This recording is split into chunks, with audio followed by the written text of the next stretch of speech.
probably the next 5-10 minutes, and then as it continues to track towards inland section, there's San Carlos Park, Page Park, where FGCU is.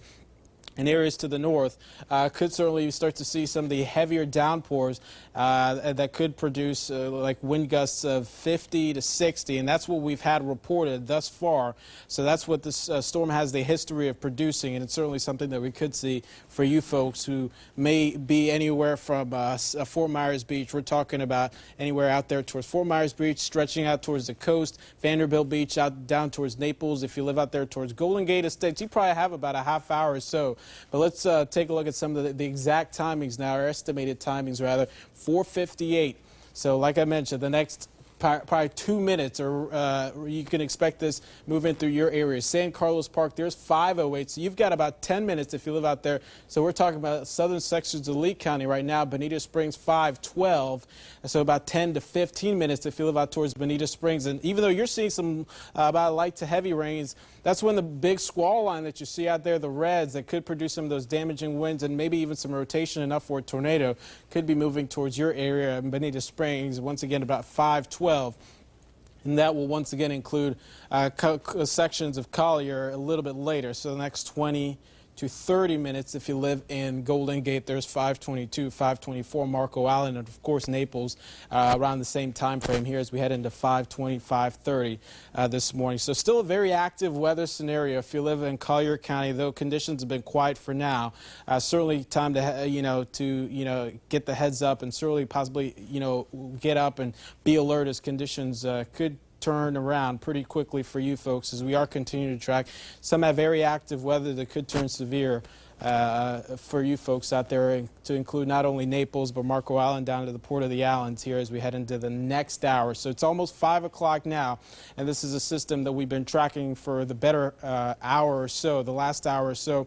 And of course we've got updates on Facebook, Twitter. Want to encourage you, if you get any reports, power outages, things like that, you can always get that information on our Facebook page. You can always get that information on our Twitter. You can always get that information on our app, WFTX, as well as our app Storm Shield. Those are great ways to get access to information, of course, as conditions will likely be changing over the next couple hours. So, Tony? But it does. That's right. Oh, go ahead. Go ahead. Absolutely. It does look like you're about to track this for us. Is there do we have some timings, or what are we looking at here? Okay. Well, basically, I was just showing basically how we're getting the line is basically taking on. We're getting these little parts of the line that are actually accelerating out ahead. So what will likely happen in this particular scenario is that we're going to get the potential for some damaging winds where these parts of the line start to bow out ahead. We call this a bow echo, or a line echo wave pattern. That's basically the fancy word for this particular line of thunderstorms.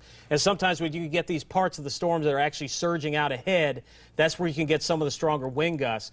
Let's go back up towards the north, and we still have that tornado warning that is in effect.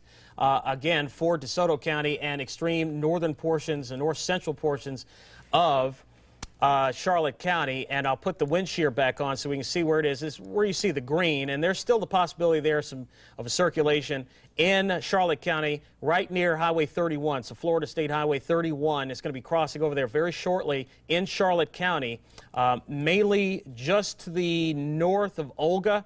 So if you head out north of Olga on 31, it's going to be crossing over in that vicinity, and at least in that part of eastern Charlotte County. But as far as other areas of rotation, looks like a little bit of rotation with some of the storms in the Arcadia area, and also some rotation just offshore Naples. So we're going to watch these cells very carefully to see if they try to spin up and produce something as well. But we're not seeing the very strong signatures on radar that we were seeing earlier just off towards our north in the portions of Sarasota County that they did have tornadoes that did produce some damage there. Let's talk about I do want to say we do have that thunderstorm warning. I don't know if we mentioned this earlier. It has been extended. It was earlier until 5:15, but now has been extended for until 5:30. As that line is strong storms, you can see it hasn't completely moved through, and it's not going to rush through. So if you live anywhere in now central sections of Lee County into central sections of Charlotte County. This is certainly something, a very potent line of storms you want to be aware of that could produce some very strong straight line winds out there. So folks in Lehigh Acres and Alva, LaBelle, those folks, definitely a good awareness for you folks to certainly take the storm very seriously. If we can go back to the... What we'll do now, Tony, is go back over to the Pine Island. We basically have a live cam that's basically driving down the road there. Where is this located again? This is Pine Island Road in Cape Coral.